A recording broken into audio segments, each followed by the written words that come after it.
Hello. Today we are going to be talking about nothing other than house hacking.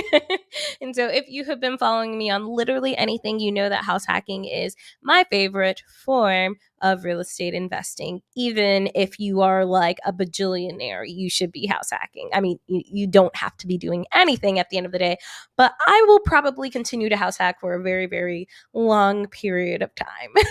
And so the funny thing is, right now I'm actually in San Diego in someone else's house hack, which is really funny. And I've actually stayed at some really cool different house hacks over the last couple of weeks, both in Colorado, now here in San Diego. And if you are watching this on YouTube, you can see that my backdrop is completely different. And I wish I could show you outside right now my view of San Diego, of the water and all the trees and flowers is freaking stunning. Yes. So if you can do something like this, where I'd say this is a little bit more of a luxury house hack for the people that are actually living here, you should definitely do that. And for any of my seasoned real estate investors out there, someone who has already a couple of properties, you already know what house hacking is. Honestly, just go ahead and re-listen to this because I find that I always am finding even more newer, innovative ways to actually house hack. And, especially once you start to get into like more creative, a little bit more luxury house hacks, like there's so many endless possibilities. So even if you're a more seasoned investor, this is still going to be a good episode to listen in on. Okay, yeah. So house hacking. What the heck even is house hacking, right? So house hacking is when you actually buy a property, you live in part of it, and then you rent other parts of it out for additional income. So you're going to be renting other parts of it out to cover your mortgage, to maybe cover your living expenses, maybe even cash flow on top of that.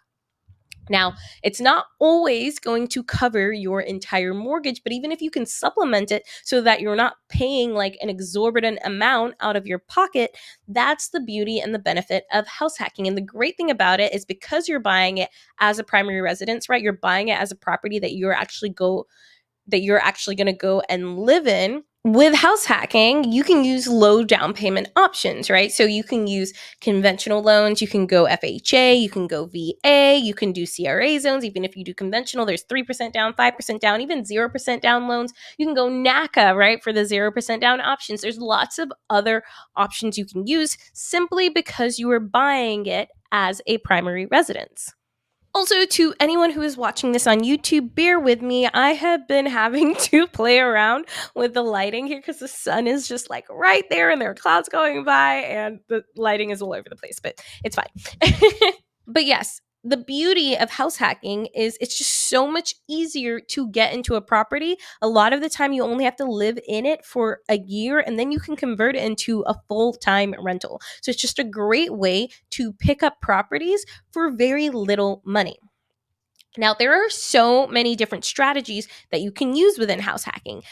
Now, the OG type of house hacking, like the OG that's existed for legitimately forever, is by buying a single family home and you rent out the rooms to roommates. Like that is the most basic form of house hacking that's out there. And it's such a great way. It's something I literally remember being a 21-year-old just out of college. I was considering purchasing a townhome in Houston, Texas for, I think at the time too, it was like 300 and something K. Like that place is probably 500 and 600K right now. And I'm like, you idiot for not purchasing it at the time, but it's okay. It's okay. We have learned, we have grown.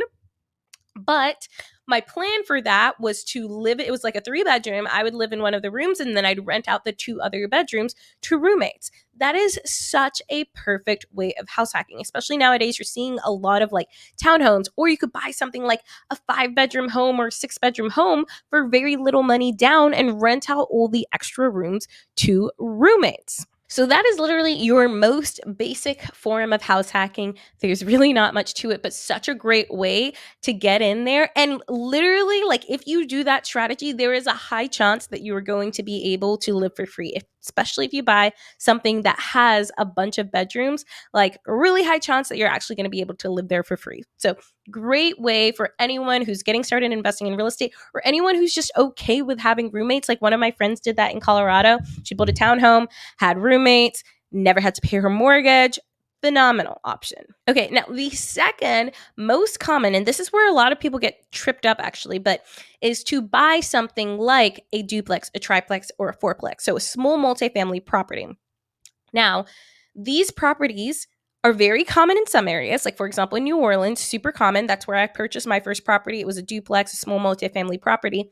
In other locations, it may not be super common, right? Or it may be like ridiculously expensive. So, I don't want people to get tripped up by that. You can still house hack. If you are in a location where duplexes, triplexes, and fourplexes are super abundant, amazing. Note that in order to get access to a lot of these lower down payment loan options, it does have to be less than 5 units. Otherwise, it's going to be considered commercial. So that's why we always say get a small multifamily, that 2 to 4 units, because you can get in there with like an FHA loan for 3.5% down, or sometimes even with like a 0% down CRA zone loan or something like that, or a VA loan. And if you can do a duplex, triplex, or fourplex, it's such a great way because you can either just like live in one of the units, rent the others out, and then for additional income on top of that, you can rent out any of the extra rooms. So I remember for me, when I purchased my duplex, I started renting out the extra room on my side to a coworker who just like wanted to spend some time in the city. And so she would rent it out for the weekends. And that was like extra income in my pocket. So truly such a phenomenal way to get started investing in real estate. But now, if you live in an area where duplexes, triplexes, and fourplexes are non-existent or are crazy expensive, right? Like 1.5 to $3 million, and there's just like no way you're going to be able to get a property, and it's really holding you back. I don't want you to get stuck on that because there's still so many other ways to do it. One of them is to buy a single family home that has like a basement or an attic. So literally, I just a couple of weeks ago was in Colorado and had rented out a basement unit. And it's so funny because I literally went to go look and see what this property looked like on Zillow because I'm nosy beforehand. And that basement unit was not like a fully functioning Airbnb basement unit that you could rent out before. Like they renovated it. And the cool thing is if you're buying it as your primary residence, you can use an FHA 203K loan, which allows you to roll in the cost of renovation. So like, let's say you wanted to create a unit into a unit you could Airbnb out. You could roll that into your FHA 203K loan and like put only 3.5% down for the purchase of the property and the loan as well. Crazy. Such a phenomenal product and a great way to house hack, right? Because the cool thing about house hacking is that a lot of the rules, like around short-term rentals or medium-term rentals or renting in general, they don't come into effect if you're house hacking. Like if it's your primary residence, you're allowed to go ahead and short-term rent that out, no problem. Like in Colorado, for example, if you live on the property, you can short-term rent out another unit, no problem. Or not in Colorado, but in Denver specifically is what I'm talking about. And this is the same in so many other areas where they have really strict short-term rental Airbnb regulations. But so let's say you don't have a lot of duplexes, triplexes, or fourplexes, but you have a ton of basements and attics. That is going to be your ticket. And some places, right, they're already going to have properties that have a separate like basement unit that's already converted. So like in my buying criteria, when I'm looking in Colorado, I'm always looking to see if a property already has a unit that's been converted, or maybe they've already added in a kitchenette or something. Cause I'm like, ooh, that one, I want that one, you know? So that's something you want to think about as well. Ideally, when you do have this set up, you have separate entrances. Like, so always be thinking about that as well, or if there's a way to create a separate entrance. But it's also not the end of the world. Like, for example, on Airbnb, or if you want to do the roommate strategy and you don't mind someone coming in through your house, then you can do that as well. But I just know most people tend to like having that separate entrance portion. You can also charge more a lot of the time if you do have a separate entrance. But the thing is like, even if you don't have a basement or an attic, literally the Airbnb that I'm in right now in San Diego, it's just a bedroom. Like it's literally just a bedroom. They added like a coffee bar. They added a mini fridge and a microwave and stuff, and it has its own bathroom. But they literally shut off a bedroom, which has its own like access to the patio. It's got a great view. It's a really cute space, but it's not like there was an attic or anything like that. They literally just separated out a bedroom and they locked the doors to the rest of the house. So I can't like go in and get into the rest of the house. And they put some sound mats so that there is, more sound insulation. You can't like, I don't really hear the people on the other side who are living in their house.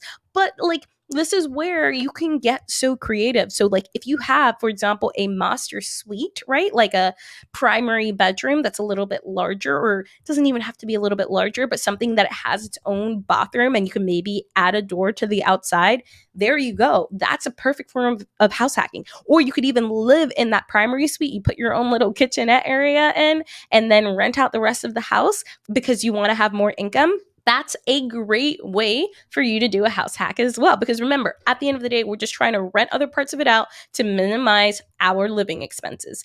Here's the thing with house hacking too, you're literally creating more living space for other people. Like you could just not rent it out and it's just like living space that's not getting used. So that's like the amazing thing about house hacking. You're literally creating more living space for other people to come in and use your home. Another form of house hacking that is becoming super popular are ADUs. Now, ADUs are accessory dwelling units. They can also be like a mother-in-law suite or a carriage house. They're called different things in different areas.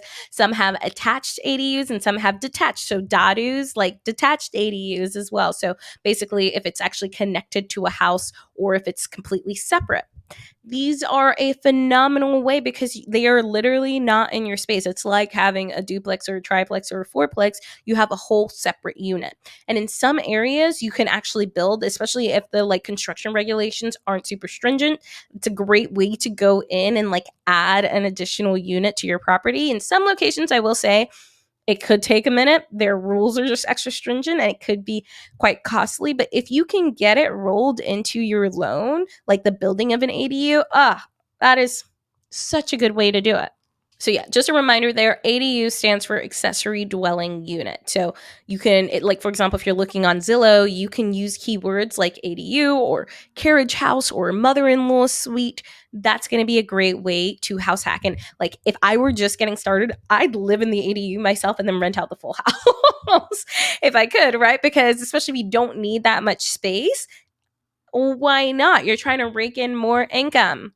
You can also do things like garage conversions, or like let's say the garage has a separate extra space and you can split it off so that you have like a one car garage and then you separate the other area to be a unit, right? That you can rent out. So you're always kind of thinking of like, what are these strategies that I can use to bring in more income? For example, in Colorado, I'm looking for something that has a garage space that I can convert into a podcasting studio or like an influencer studio, right? That I can rent out on Peerspace for extra income. And it's also something that I can use too, right? Because so we're always thinking of that. Like, what are some extra ways to generate income? Now, a way that a lot of people don't think of to house hack too is to just buy a house, live in it for a year, and then move to another house and convert the old house into a rental. And you just keep doing that. You buy a house and rent it out, buy a house, rent it out, buy a house, rent it out, and just keep doing that. Now, the thing about that is while you're living there, yes, you have to pay the entire mortgage, but if you make sure to run your numbers so that you can rent that house out later down the line and it cash flows, that's huge, right? You're not just buying a house just because you want to buy a house and it's like, you haven't actually run the numbers. You know that it's going to work as a rental. So that gives you flexibility. And then the cool thing is you can move back into whatever house you like at the end of this. And like, if you buy a house like this every year, by the end of 5 years, you've got 5 houses that are all cash flowing rentals. Like that is a form of house hacking as well. And then as you go along, you can start to get even more creative. So I know someone, for example, who does house hacking, but through co-living, right? So he is creating co-living communities all around the country because that's a great way for people to live more affordably and like not live alone, I feel like nowadays, especially after the pandemic, there is like this loneliness pandemic where everyone's online so much and there's less people actually like meeting in person. So it gives that sense of community that we're all searching for. That's a fantastic way. Like, so I always think about, everyone not everyone, but I know for me personally, like I love college. I don't want to go back to college, but I really loved college. And the best part about it was because all of my friends were like a stone's throw away. We all lived together. We all lived in the same space. And it was just so nice to have people that you loved and you hung out with all the time, all around, right? And that's kind of getting lost, especially as we all want to just like live alone and live in our own space. So co-living is such a great way to bring that along and really bring in the community. Like I know, for example, when I travel, I like to stay in like different digital nomad co-living places just because I want more people to hang out with when I travel. That's a great way to do it. And like you can live in one of the rooms and then rent the other rooms out as a co-living type of situation. Another way to house hack, right, is if you own a business, you can buy a property where, let's say you buy a duplex, the other unit you convert into office space, and then you can use it for like tax benefits and things like that. But it's like you are using that extra side to generate more income. And because it's real estate, you get so many benefits from it. So this is what I'm just trying to show you. It's like there's so many different strategies to use. There's so many different ways you can house hack. You just have to get a little bit creative sometimes. So if you're willing to get a little bit uncomfortable and like sacrifice just like a little bit of that comfort so that you can bring in income and get these properties at a low amount, like you're going to be so much better financially down the line. And you're probably going to look back at those moments and be like, damn, I was so freaking smart, right? When everyone was laughing at me and they're like, what are you doing, right? That is what's going to set you up and set you far in front of your peers down the line, okay? So I hope this was helpful for you. I hope this inspires you to get out there and start house hacking, get a little uncomfortable. And like later down the line too, you can start doing some really like luxury house hacking. Buy your like multi-million-dollar home that has a bunch of little units on it that are actually paying your income, that are actually paying you income for your property so you can live in this multi-million-dollar property for free, right? There are so many millionaires and billionaires actually doing this. So get out there, start house hacking. Let me know about your journey. If you enjoyed this episode, make sure to actually put it on Instagram or honestly, leave me a review. One of these things. It's the only way that I know that you are vibing with something, that you are not vibing with something. Like, please let me know. I love hearing your feedback and I appreciate you so freaking much. Now it is time for me to go outside and enjoy the San Diego sun. Bye, guys. Thank you so much for listening to Wanderlust Wealth Show. Now, don't forget to follow the podcast, or if you're watching on YouTube, make sure to hit that subscribe button. If you love this episode, it would literally mean the world to me if you shared this with a friend or a family member or literally like anyone off of the street.